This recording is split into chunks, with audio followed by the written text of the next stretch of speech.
Hello again, everybody, and welcome to another Geo-Institute live stream. We are thrilled to have you with us this afternoon for part 3 of 5 in the Keller Sustainability Series, which started back in, I guess, April and will continue through this August.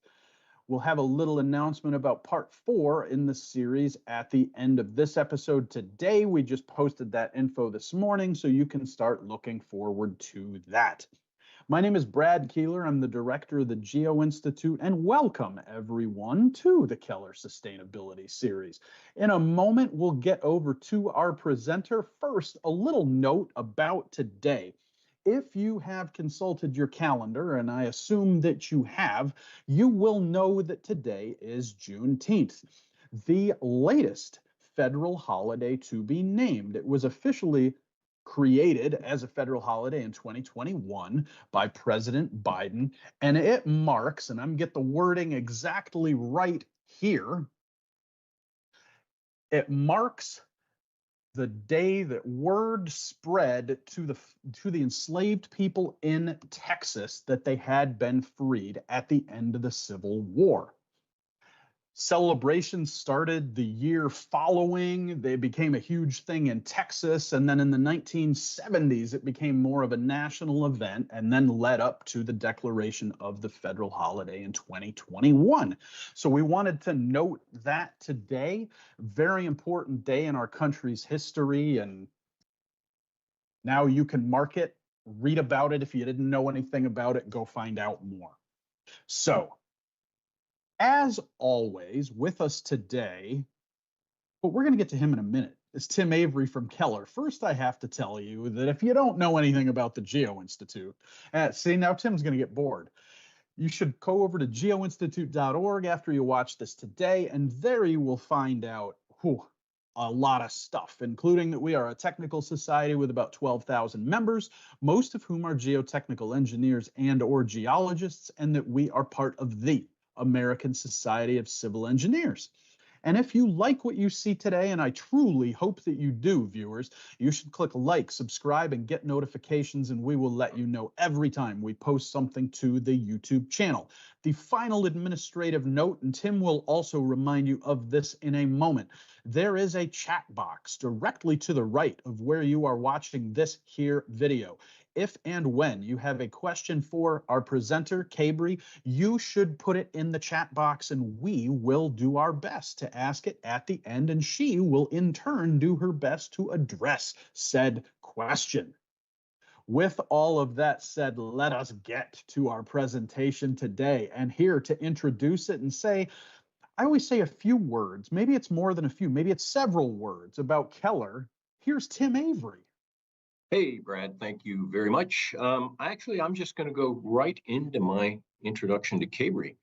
I'm very excited to have her on the seminar series. Kabri is a distinguished construction program leader with expertise in risk assessment, communication, and value stewardship. A civil engineering graduate from Columbia Engineering, Kabri began her career at Hensel Phelps, 17 years ago? And is now in Seattle leading the $2 billion plus or minus a mega yacht SeaTac South Concourse Evolution Project, which you can see behind me. And right behind that is the beautiful Mount Rainier. So it's a gorgeous day in Seattle. Kabri has received numerous accolades, including ENR's 2023 Top 40 Under 20 and AGC of Washington's 2022 Rising Star. She is also a skilled speaker in writing, sharing insights on workforce health, field management, and team development. Obviously, she puts all that into practice in managing such a giga project as she is. As a founder of Build with Pride Seattle, Kabri supports LGBTQIA plus inclusion in the AEC industry. Coincidentally, their first event is tomorrow, June 20th at the Lumberyard. Please come down and have a beer with us. You can go to www.buildwithprideseattle.com to register. Today, Kabri will discuss the critical role of workplace culture in sustainability, a topic relevant to all industries, including geotechnical, obviously. So please join me in giving a warm welcome to Kabri Lehrman-Schmid. Thank you so much, Tim. I appreciate it. And Brad, thank you so much for acknowledging the federal holiday of Juneteenth. Thankful for all of you who have logged on. Let me share my screen and we'll get going.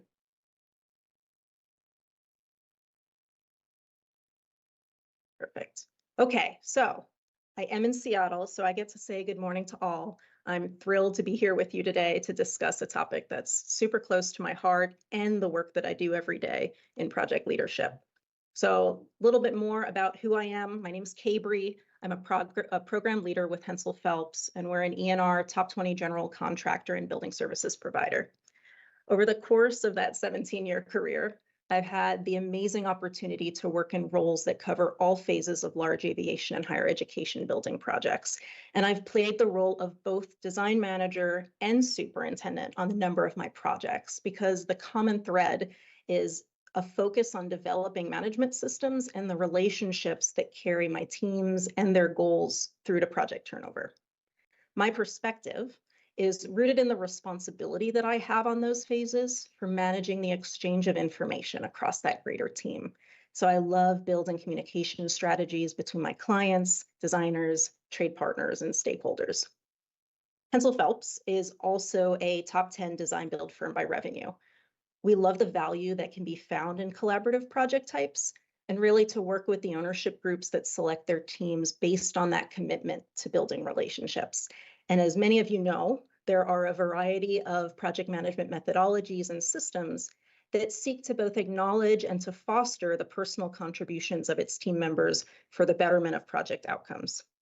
And some of those include integrated project delivery, lean, scrum, agile, and task scheduling.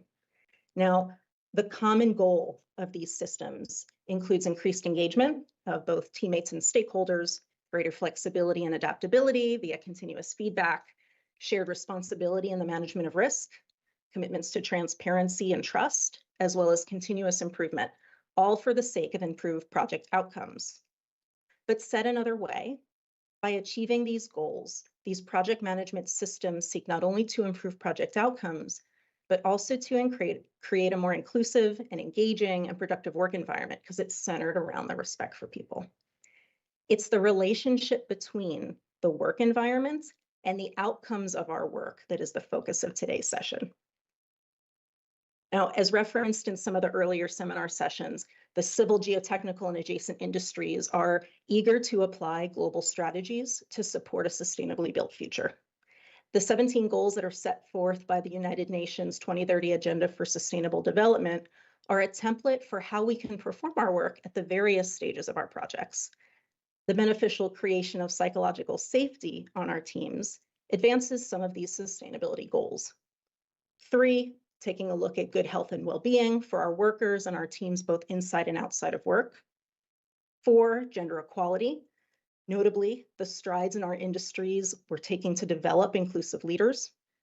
8, decent work and economic growth, which highlights how productive employment and decent work drives sustainable economic growth. And then 9, industry innovation and infrastructure, which values how small business utilization can support the development of local infrastructure and innovation. As we'll discuss today, leadership methods that employ an understanding of psychological safety can enhance both our work product and the work experience of our teams, which creates impact well beyond our projects. So, setting aside the project management systems and the global goals, my passion for the topic of psychological safety lives at the intersection of employee experience and leadership strategy. As a leader of large project teams, I watch my stakeholders, staff, and trade partners come and go throughout the life of a project. I myself have just transitioned teams and projects. And so I've had the opportunity to reflect on the notable transience of our industry. And I've been trying to nail down the motivating factors that tie together our teams for the moments in time of a project, yet roll up to the experience we carry as we move to the next project through the same industry. Okay, so those of you in the audience, I recognize that y'all are industry thought leaders who are probably on the lookout for some valuable insights and strategies to bring back to your organizations. And so I want to clarify the problem statement that we're talking about. You know that our industry has some really clear categories for our expected performance. Our performance related to production, hiring, quality, safety, and satisfying our clients is achieved through the systems and processes we've developed as organizations, how we do our work every day. But we're always on the lookout for tools that can deliver more in these categories. On top of that daily grind, there's been a growing awareness in the last few years that has brought our organizations face to face with the challenges facing our people. And as businesses, we're still exploring how to best address the topics of mental health and inclusion that have become more of an expected part of our industry's conversations. I haven't been to a conference in the last 3 years that hasn't had a session on these topics. There are fewer tested strategies, however, that show us how to fold these new, more experiential topics into our business processes. And so to better understand these challenges, I think it'll be helpful for us to have a common understanding of what I mean by mental health. According to the World Health Organization, it's a state of mental and psychological well-being in which every individual realizes their own potential and can cope with the normal stresses of life. They can work productively and fruitfully, and they're able to make a contribution to their community, right in line with those sustainability goals. This describes the relationship between personal experience and a person's behavior and potential for professional contribution. Now, two of our industry's greatest challenges are reflections of the mental health of our people. The statistics that describe the impact of these challenges are fairly alarming, and the conditions that create these challenges are not serving a positive perception of the building industry. But learning about them can help us to have clues to how we can better support our workforce's well-being, regain their engagement, and attract a future workforce. So let's talk about why. Here are the numbers. Replacing an employee can cost 1.5 to 2 times their annual salary. Not a cheap problem. Our turnover rate as the building industry is almost twice the average of all industries, and according to the Bureau of Labor and Statistics, is 31 to 65% higher than industries that may be competing for similarly skilled workers. The cited reasons include working conditions, low morale and engagement, lack of growth opportunity, low pay, and work-life conflict. This was supported by a study in 2022 by Pulsley that found retention in building industries is highly influenced by career support, visible DEI leadership, and equal opportunity, and that the rates of turnover nearly doubled for participants who rated their relationship with their manager to be negative. The good news from that study is that 44% of the respondents preferred to stay at their current companies if the conditions changed. Psychological safety gives us the tools to understand the reasons for our employee turnover and develop strategies to improve retention. Now, when it comes to suicide and substance abuse, I hope you all have heard some version of these statistics before because it's been amazing to see the attention that's been given to the topics over the last few years and to see your companies showing up in the conversation. Our industry suicide rate is 4 times the national average, which is a staggering number that dwarfs the accidental workplace deaths we have countless systems and processes to prevent by nearly 5 times. 15% of our people suffer from a substance abuse disorder, and our people represent 15% of all fatal overdoses. In fact, the rate for overdose deaths in construction is 3 times the rate of suicide. As an interesting related statistic, prescription doses for our workers tend to be 20% stronger and for 20% longer durations. Now, from a strictly engineering perspective, the recent Future of Engineering study studied the significant levels of stress experienced by engineers. Almost 1/3 of the participants rated their mental health as moderate to poor. 15% of respondents said that they have had or are currently experiencing a mental health condition because of their job. And 25% they are somewhat struggling mentally due to their role. When it comes to these industry-specific mental illness trends, the teachings of psychological safety provide solutions for these challenges that arise at the intersection of our business goals and our people's experience. Now, if you're curious on how to quantify how the topics of mental health and substance abuse impact your business, the National Safety Council has done that work for you. Their employer cost calculators have accounted for the cost of absenteeism, Turnover, medical bills, and loss of productivity. Go find your cost and divide it by 4. Studies have shown that for every dollar that organizations spend on mental health, we actually see a return of $4 in those costs. And this could include awareness campaigns, supporting routine screenings, and improving access to care. I have a QR code at the end of the presentation that gets you right to these. Now, it's great to see the risk factors for mental illness and distress in our people being discussed around the industry. There are research studies now, toolbox talks for the field, and construction-specific formal training that exist to identify the signs to look out for on our work sites and the steps we can take to start conversations with our staffs. There is a connection, however, that I often find goes unexplored in these lessons and tools, and that is how our leaders and organizations' decisions can actually create the conditions that are identified as risk factors. Let me show you. So starting with the work, I consider the work to be the characteristics of what we do each day that are often unchangeable. These are sometimes cited as the risk factors themselves, but I consider them to be the facts that we manage around. For example, I run work at an airport. It's performed around the traveling public, and the schedule is closely monitored, right? Facts about my work. Now, the consequences are the possible negative outcomes of our decisions as leaders that can impact the mental health of our people. I have the ability to decide who works night shift and for how long, and I have the ability to understand who's driving 3 hours a day to get to work, yeah? Now, the culture also has an impact here that creates the negative consequences. This is the environment that we create or reinforce for our people on our teams, on our crews, and with our interactions throughout the day. They're also driven by leadership decisions that could be made under the shadow of historic stigmas and biases if we're not actively disrupting them. So back to the example, I can encourage my crew members to go to the doctor, and I can model behavior that reduces the tough guy culture that stigmatizes conversations around mental health. So the work are the facts, with management decisions create consequences, and how we identify and push on with our culture can also create those consequences. We can see similar dynamics when thinking about more of an office administration, leadership, engineering type role. You can see similar development of work conditions that can turn into negative consequences as a result of mismanagement or damaging cultural norms. The work, highly demanding. We have technical with significant responsibility. We're responsible for critical infrastructure. We have our names stamped on things. We work extra hours to make sure that the work gets done when it's needed, yeah. The negative outcomes that are actually listed here came off of a really popular thread on Reddit about mental health and engineering specifically.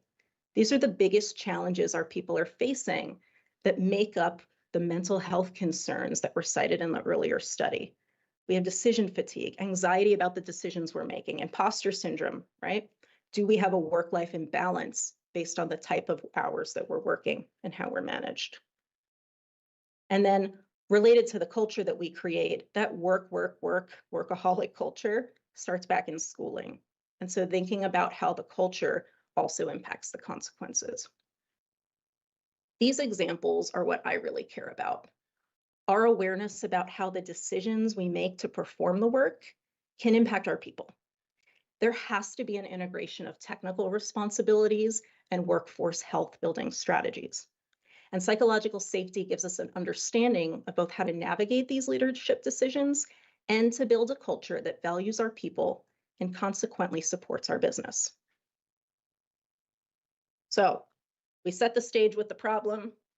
We've gotten through the introduction. I want to give you some real tangible solutions and value to take back. And so thinking about psychological safety was an idea that was termed and coined and researched by the behavioral psychologist Amy Edmondson. She said it was broadly defined as a climate in which people are comfortable expressing and being themselves. In a team with high psychological safety, teammates feel safe to take risks and be vulnerable in front of each other. They feel confident that no one on the team will embarrass or punish anyone else for admitting a mistake, asking a question, or offering a new idea. This is a group phenomenon. This is about how a group reacts. They tend to trust and respect their colleagues, which leads to their willingness to question something they don't understand, suggest an idea, or offer feedback. A good example would be a daily team huddle. You can think about this in terms of your foreman at a job site or your virtual team getting together to make sure they know what the priorities are. Whether in person or virtual, the desired outcome is equally visible. A good meeting is when each person shares what they're working on for the day, and they're listening to one another to see where they fit into the other person's plan and to provide feedback with the resources that they control.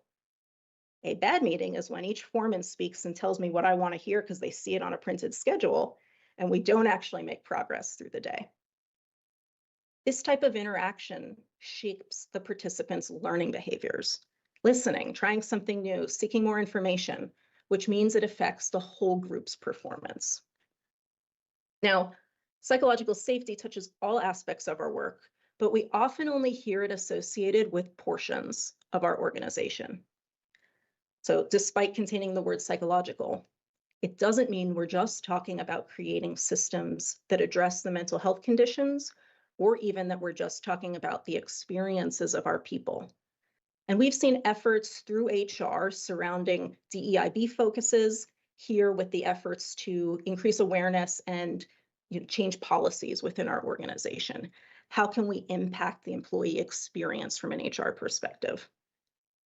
And often when we talk about mental health, it's true that the increased focus on mental health has more often than not fallen to our safety departments, because the concept of presenteeism is the condition of our people who are not fully focused, engaged, or present during their work because of a distraction. And that's important to safety because a distracted crew member can injure themselves and put their whole crew at risk.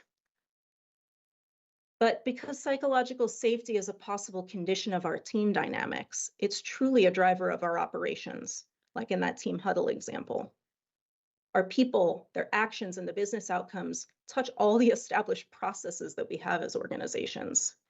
And because of those performance metrics that we mentioned earlier, we know that operations must be bought in to the value of psychological safety for it to change how we're managing our work. And when psychological safety becomes the goal of our teams, it can drive measurable outcomes of our people's behavior and the effectiveness of our systems. So what that means is there are two sides to understanding psychological safety. We have on one side the experience of a participant of our crew, team, organization, and on the other side, we have the strategy that defines a framework for leadership to achieve those outcomes. So both how the work is performed and how people feel about the work in the organization. Psychological safety is a positive experience you want employees to have because it drives focus, production, optimal decision-making, safety, and creativity, innovation.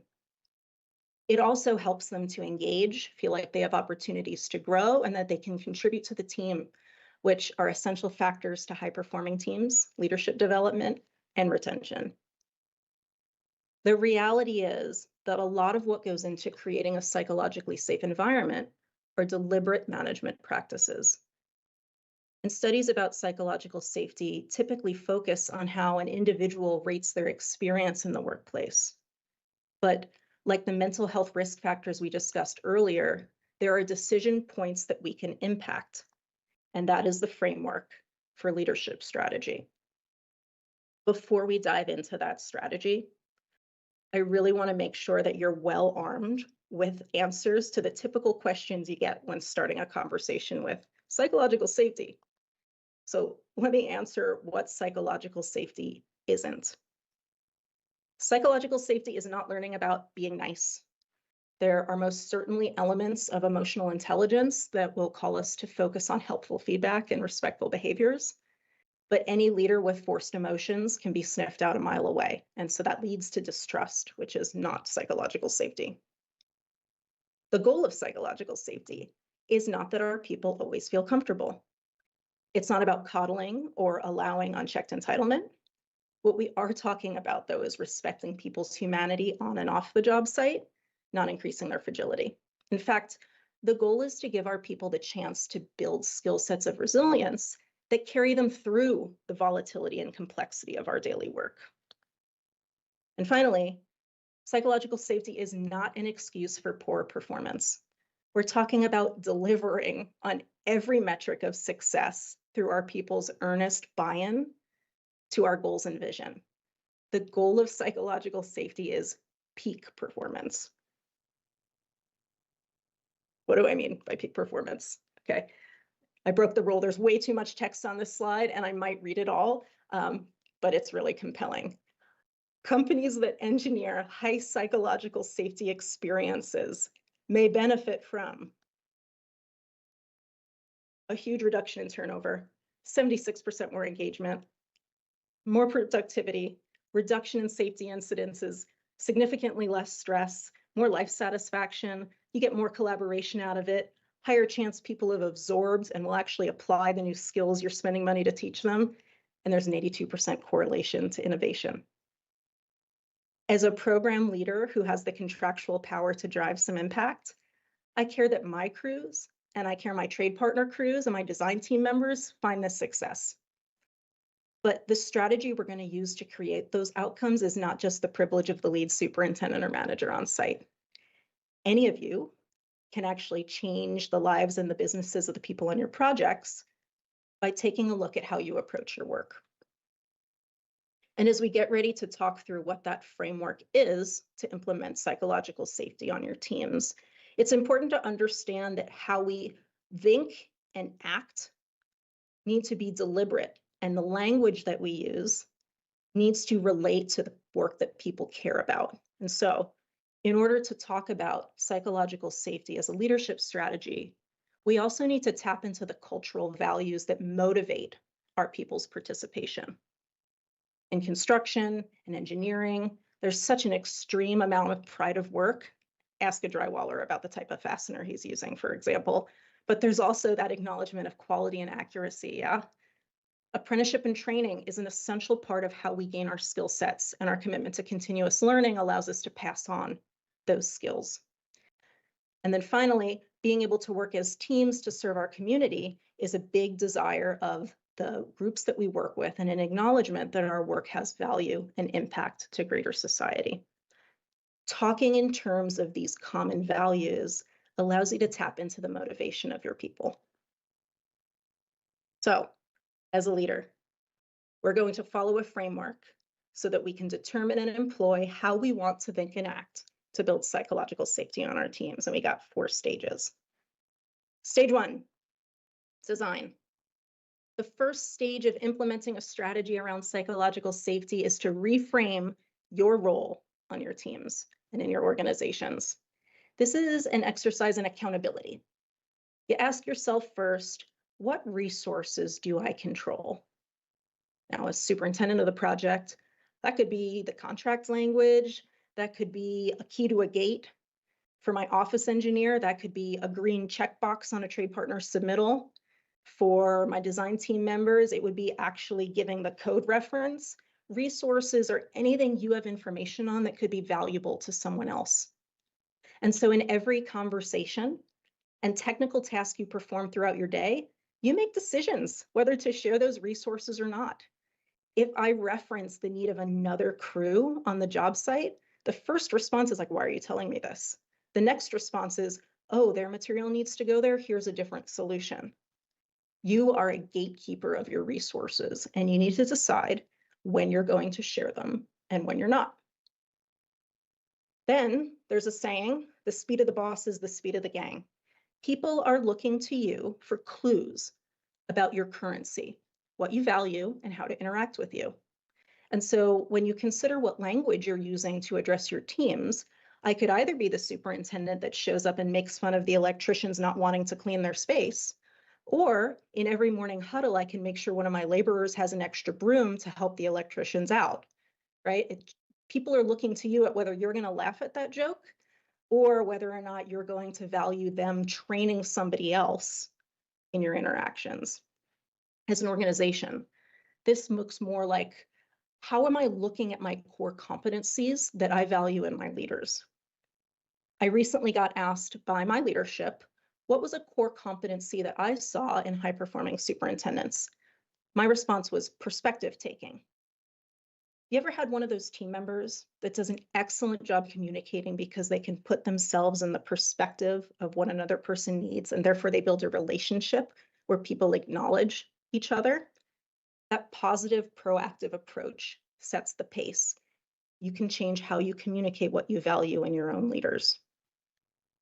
And then when you think about communicating your new language and expectations, from a company perspective, you have opportunities to communicate using all of the existing systems you already have, whether that's performance evaluations, weekly check-ins, goal settings. Shifting expectations and communicating organizational values can also take place on the daily task level. For example, have you ever asked one of your reports what their interactions are like on a certain project team? Or have you acknowledged, like, you did a really great job building that relationship? It can even be just asking that person, what does your team need?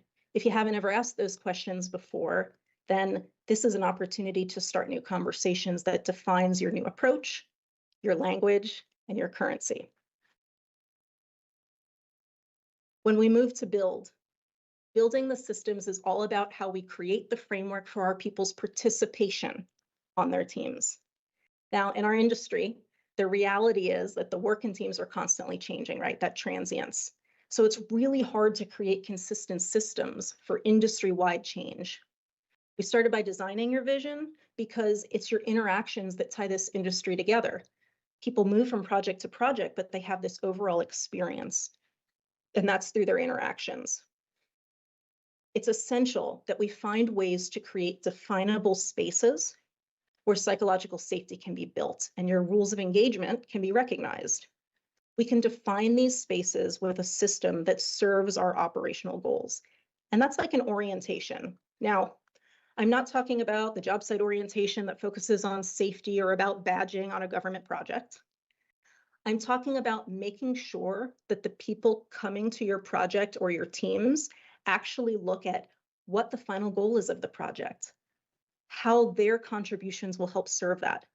Where are the essential job site information, like where are the restrooms? How do they get what they need to work throughout the day? What are your values as a leader? This can be a 10 to 15-minute conversation where you're sharing all the work you put into that deliberate leadership to make sure people know how they're going to engage in your project. It's also where you start teaching people how to be successful, and it gives them knowledge of how to get more help if they need it. Now, think about when you add more people to your crew, your team. It increases the complexity of communication. And studies actually show that it takes at least 7 days for your teammates to hit 100% of their individual productivity. A proper orientation can actually reduce that learning curve and establish pathways for communication that make people more successful. And as you continue to interact with your team, you're going to teach them to be more successful by taking the language you've defined and starting to trade that currency you value by role modeling your commitment to others. I had a crew on my site where new carpenter crew working on concrete, one old school carpenter who didn't want to talk to anybody. I was really trying to build a good relationship. But one day I saw him taking the time, about 20 minutes, to teach an apprentice how to do a wall kicker on a form. And afterwards I said, hey, it's really clear that you've been a teacher before. And he shared with me the story of him in the Navy. He now knows that I don't value him beating down an apprentice. I value his teaching skills. And that changes the conversation on the job site, and it changes how people exhibit their behaviors to one another. Makes it easier to implement those mental health topics and inclusion within our general systems when we start to change the conversation. Step 3, turnover. Once you've created relationships with defined roles and values, it's time to help people grow their ability to participate and contribute. And so if build was where your strategy starts to become the daily experience of the team, turnover is when they take ownership of that experience. So in any gatherings, meetings, there are amazing opportunities to showcase the impact of team members and how their contributions can help each other. Any one of your teammates can sit in a meeting with a third-party inspector, owner safety representatives, a specialty trade partner, and point and make connections between the submittals they've looked at, the policies they have, and allow them to continue on with the conversation. We each have the power to be able to set that conversation up for success. Think about the reward systems that happen over the course of people's careers. We start as dependents on those who will teach us in the direction of our leaders, right? And we work to prove ourselves to be independent. I'm capable of managing myself and then eventually others. You're rewarded for that. But if you've created a job site or a team where people see the value in exchanging their resources, then you've shifted onto that next reward system where interdependence is held as a value. This can take time. I was on my last project for 9 months with a concrete trade partner who had obviously been beat down by general contractors in the past. It took 9 months of me telling him almost daily, we are here to make you successful. See, my field engineer's doing the as-built. We'll call the engineer. Until almost towards the end of their scope, I get a text at 4:45 in the morning from the foreman who says, I messed up on the delivery calendar. It looks like my truck is coming in before the mechanical team. Don't worry, I see that they're on the calendar. I've already talked to their foreman and we'll use our forklift to get their stuff off first. It's a mic drop moment. I don't need to do anything more than to let them now communicate themselves because you've changed their perception of what independence to interdependence is. And it's all having to do with how we actually support our work. So we then repeat it. We've won, we've done a great thing, and now our crews will change, our teammates will shift, our priorities will be different for a different client, and there's more to learn. And because psychological safety is about incorporating a deliberate strategy, we're going to need to revisit our values and the systems and resources available to us constantly. And with this comes the obligation to solicit feedback from your people and to recognize the personal responsibility you have and the education you have to pursue about the issues impacting our people.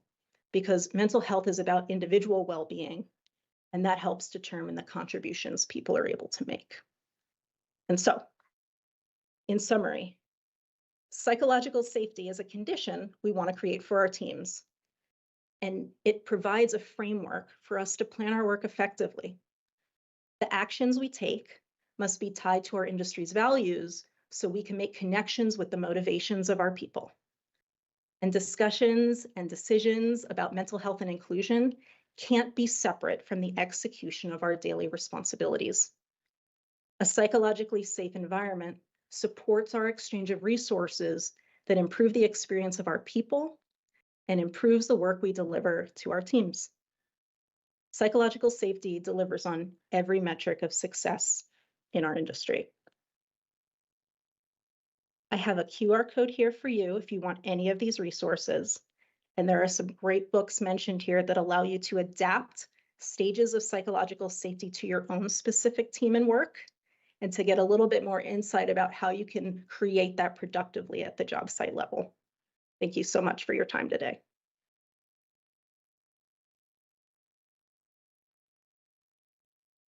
No, thank you, Kabri. That was an awesome presentation. I just wondering how many people here want to go to work for Kabri now?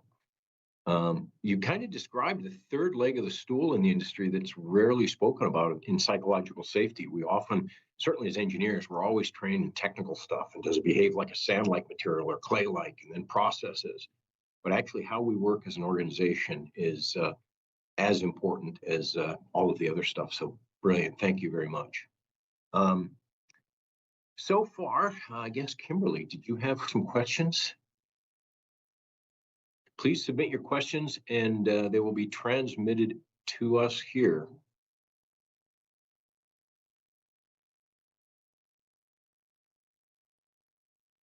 Anyone? All right. Let me get my chat open. Kimberly Martin says, thank you, Kabri. Do you have recommendations on how to share resources with your crews? Absolutely. I think that one of the big gaps in our industry is actually taking some of these like well-intentioned topics about how to interact with people and the great trainings we're creating at corporate levels and getting it down to a field level where people can absorb the information. I think that starting with looking at the training that you're providing to field leadership groups out on job sites is essential, because most people are promoted for the amount of work they put in place, not necessarily for their knowledge of being able to manage others. And so starting to talk through how you as an organization value their working with their team is a great first step.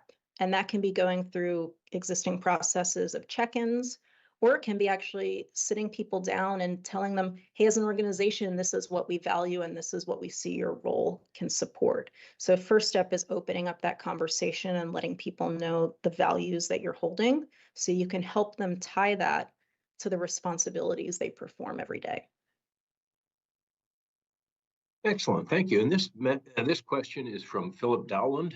Would you say that if we as leaders start with a purpose statement, company, project, crew, is better than starting with message of when will we get to the end of work? So the way I take that, that I take that question is, whether you're thinking about what success looks like, or this is your task, right? I think you do need to start with the buy-in of why it's important and a celebration of what that person's skill set is contributing. And so whether that's a statement about us as an organization, this team, this job site values, or it's, gosh, I'm so glad that you as a waterproofer are here for this one day this week. We really need you at this foundation. Like, thank you so much to this inspector who subbed in for another inspector to make sure that we were getting the right compaction. Giving them that I'm glad you're here has an incredible impact. Then you start talking about what we're going to achieve together. But you got to first acknowledge them and celebrate their presence. Thank you. And this one is from Michelle Hayward. When working with field crews, how do you regularly communicate their value to you and your organization? Excuse me. So when I do have the opportunity to interact, and of course, your ability to interact and communicate is very varied depending on your position and your proximity to the people who are around the field crews.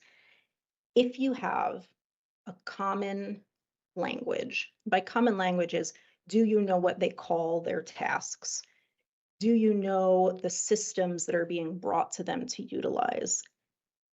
If you're acknowledging the same types of experiences that they have and acknowledging the work they're doing towards those known systems, then you're always focused around a common language that allows you to give them a sense of where they stand in terms of their performance and in terms of what it is the organization is looking for and that they're meeting that value. And so my recommendation is find the language points, whether they be systems or spoken values or opportunities to check in and formally say, hey, you just finished this great scope, thank you so much, and celebrating the outcome.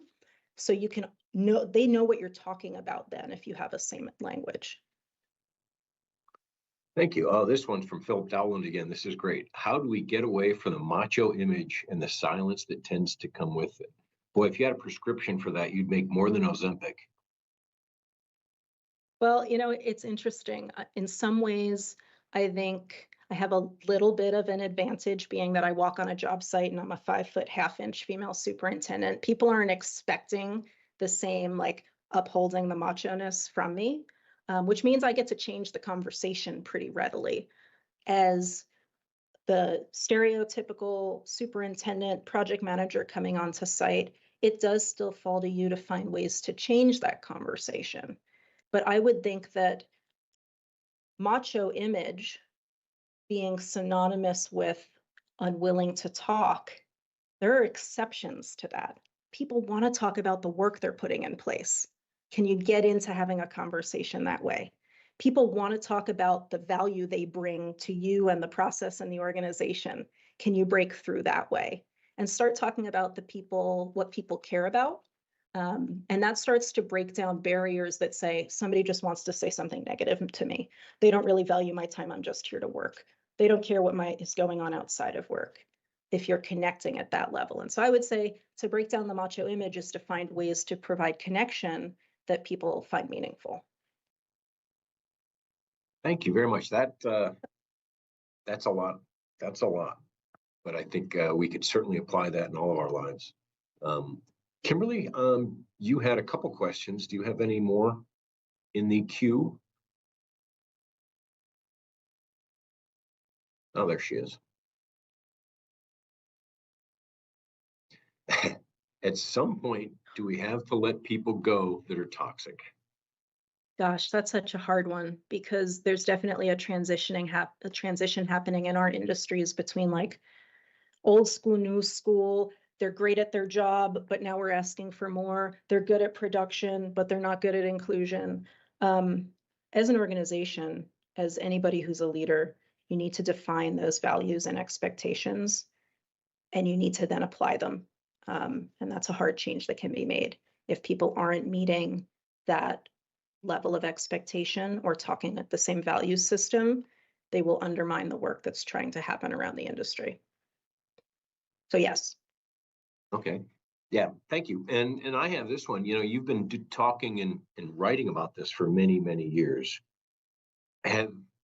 I'm sure Hensel Phelps has tracked this. Is there certainly some tangible evidence that now shows, look at what we've been, where we've been, and where we are now as these certain metrics? As a nationwide company, the evidence I've seen of us acknowledging it is how we've developed leadership training initiatives that have gone down to the job site level and our crews and our field management. So acknowledging that message needs to be out on the job sites and the resources we've developed to do that. We've created a industry-specific mental health training resource for all of our leadership groups that they're required to participate in. And we're just finishing up, and I love this so much. We've rewritten, how many organizations rewrite all the time, like the expectations of a title, right? Or a role in your organization. We're almost done developing what are the behavioral expectations of each of those roles and how to quantify or qualify, depending on, you know, which system you're using, have the conversation with your teammates about when they're not meeting those behavioral expectations. So actually putting those words into place. So I've seen it with the growth of how we talk about our people and a growth in how we communicate our expectations of our people. Excellent. Excellent. I guess we've come to the end here, unless anybody else has some last minute questions. Kabri, I just can't thank you enough. This has been an excellent presentation, something very different than what we're used to, but I think incredibly important. Oh, well, we just had the last one, Stephanie Crepeau. How do you realign yourself or recommit yourself to these expectations?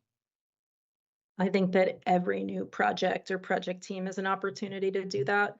When I have somebody new coming onto the team, thinking about how I want that person to know their role allows me to rethink about how I'm communicating in everyday situations. And so I use other people's movement throughout the industry to remind me to reevaluate how I'm living out those and communicating those expectations. Thank you. Here's another great one from Michelle. What are new methods or approaches to help attract new talent to the industry? There's another ringer. Oh gosh. My goal is to get people talking about what they love about their job outside the job site. And sometimes it's so hard to get people on the job site to talk about their work in like positive contexts. It's like, I would never let my kids get into this industry. Well, how do we change that conversation? It's one-on-one, each conversation that you have through every, technical task, saying to my shotcrete foreman, hey, what did you do this weekend? Oh, I got to play paleontologist. What does that mean? Oh, I buried bones at my kid's schoolyard. I really wish I could do that more often. Like, great, like celebrate that at the work level, and they get to pass on that enthusiasm for their work outside. And if we can create situations where each of our different employees and team members feel proud of their work. Each of them will attack that question in a different way. One person will go to an ASCE conference and talk about the great work their company is doing. One person will start an organization and talk about, their specific community and rally the motivation there. One person will like play a bowling, club and talk about it there. And so I think that starting to make people feel proud of their work and motivated with the success and culture at a job site level will allow people to find their own way to attract people into the industry. Thank you. I'm going to say awesome again because that seemed to precipitate more questions. If not, we'll say going once, going twice. Kabri, thank you very much. Brad, welcome back. And I'm going to do something I don't often do and come on and ask a question here at the end. And mine has to do, I guess, more with your role now. What do you think is the tipping point, or where will the change start to come where the topics that you talked about today, where they stop being added to somebody else's existing job and become more commonly like a position itself within a firm? And I'm even talking about, because I always think of this when we go through presentations like this. I think about the 25-person consulting firm that says, we're so maxed out, we can't possibly do anymore.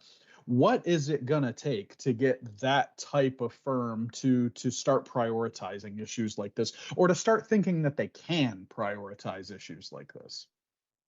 So when it feels like too much, I go back to, you already have existing systems where changing your language will make an impact. Like if I had a general superintendent approach me after a seminar where I talked about something similar at the job site level. And he said, we're a small residential firm. How do I even start this topic with my foreman? And I said, do your foremen have apprentices? And he said, yeah. I said, did you ever tell them that them training apprentices is like a benefit to the company and that you think it's awesome that they did that? Well, no. Like, what do you value as an organization? And are you telling people that currency that means something and it benefits your business, right? Like, you're still using the same systems. You're not outsourcing a consultant. I'm not an expert at mental health. I'm just a superintendent and project leader in this regard. Like, think about how existing system language can change and brainstorm what it is that you want for your people. It's not that easy, of course, but I don't think it's like big changes as an organization. It's the one-on-one conversations and language changes.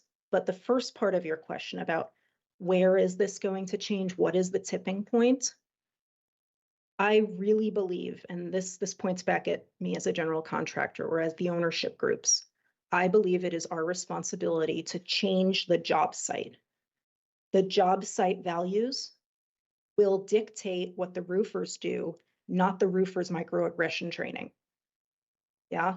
And so if I don't create a value system for the time they're moving through my project, everything that the organization that they are trying to do to send their 20 roofers to 30 different projects during the week doesn't make an impact. And so we really need to drive cultural and values expectations from a project and team level to make sure that those topics stick. I like that. Now, and while we were talking, Michelle put another one in the chat here.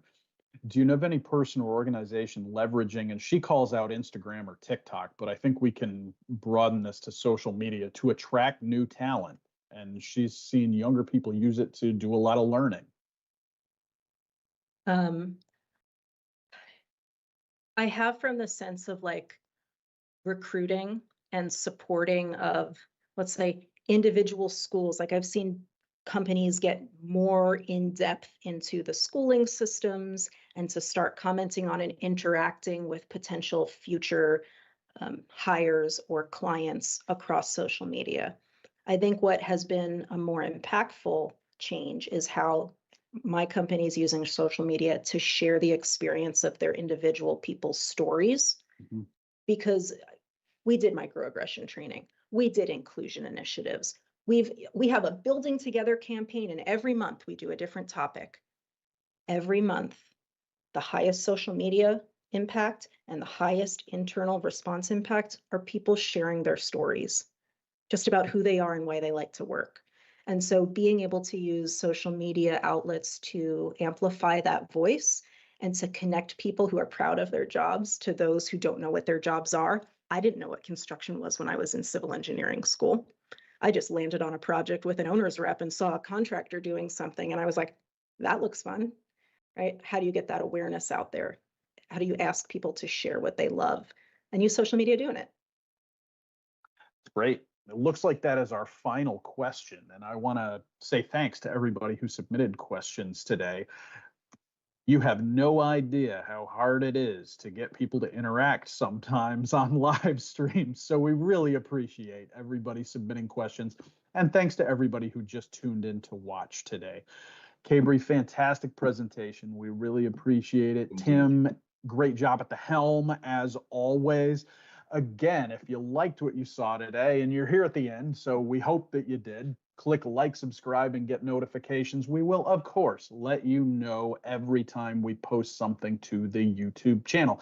Something I never say, but should. If you enjoyed what you saw today, tell a friend. This is going to be up on our YouTube channel until either the world ends or I guess Google stops existing. I don't know. Those don't seem like very likely things, but the world's a weird place. Our next live stream is actually tomorrow, now less than 24 hours away. It is the GeoStrata Extra for the June-July issue of the magazine, and it is on reusable foundations. We'll have Andy Bachman with us to talk about his piece in the current issue of the magazine. We would love to see you here for that. And then next week, a week from Thursday, we'll be having our 150th anniversary celebration for our journal, the Journal of Geotechnical and Geoenvironmental Engineering. And we have got a great panel put together. We'd love to see you for that as well. You can find registration information for those and all kinds of other things up on our Eventbrite page. And Tim, do you want to plug the next episode of the Keller Sustainability Series at this point? You caught me flat-footed right now. I'm going to have to research that, but you well, will I have it posted fortunately, on our... I also have flat feet, but I'm always ready to roll. So July 16th, 2 p.m., Alessandra Rotaloria from Northwestern University is going to be here to talk a little bit about energy geotechnics and sustainability, and that's going to be a fantastic presentation. You can also register for that at the Eventbrite page, and we would love to see you around for that as well. So see, Tim, flat-footed, but I got you. Tim, great job Thanks for having modeling my back. vulnerability there. Brad, great job being a teammate. So to all our viewers, thanks again for being with us today, and we will see you all with another GI live stream soon.